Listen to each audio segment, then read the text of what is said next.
BRS working president KTR మతి తప్పి మాట్లాడుతున్నాడని fire అయ్యారు కాంగ్రెస్ ఎంపీ బలరాం నాయక్. రైతు సంక్షేమం కోసం ప్రజాప్రభుత్వం ఎన్నో పథకాలు అమలు చేస్తోందన్నారు.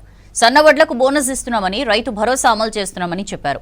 ఖమ్మంలో గిరిజన రైతులకు సంకెళ్లు వేసినప్పుడు, నేరెళ్లలో దళితులను హింసించినప్పుడు ఎక్కడిపోయావని కేటీఆర్ను ప్రశ్నించారు ఎంపీ బలరాం నాయక్.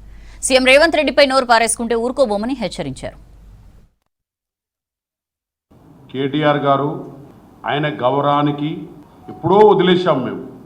అయినా కూడా ఆయన ఇవాళ ప్రెస్ మీట్ పెట్టి గౌరవం లేని ముఖ్యమంత్రి గారుకి లేనిపోని మాటలు అన్నారు. ఆ మాటలు ఏంటంటే, ఒక విషయమేమో రైతుల గురించి, విత్తనాలు మేము కొంటలేమని, అదేవిధంగా మేము ప్రతి ఒక్కటి నియోజకవర్గాలలో మండలాల్లో మేము పెట్టి ఆల్రెడీ మేము కొంటున్నాం, కొన్నదానికి కొంటలేరని చెప్పి ఆయన చెప్పుకుంటూ అనరాని వగ్గర్ లాంగ్వేజ్లో ఆయన మాట్లాడుతున్నాడు. నేను ఒకటే అడుగుతున్న కేటీఆర్ గారికి, నీ గవర్నమెంట్ ఉన్నప్పుడు తెలంగాణ తెచ్చింది మేము, తెలంగాణ కష్టపడి ఎంపీలం మేమందరం కష్టపడి తెచ్చింది మేము.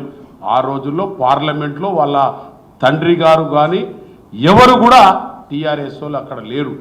మేము పోడియం దగ్గర కొట్లాడి తెలంగాణ తెచ్చినప్పుడు, దాని తర్వాత గవర్నమెంట్ వచ్చిన తర్వాత టీఆర్ఎస్ గవర్నమెంట్ వచ్చింది, పర్వాలేదు, ఇక పబ్లిక్ స్వాగతించారు, ఓట్లు వేసిండ్రు.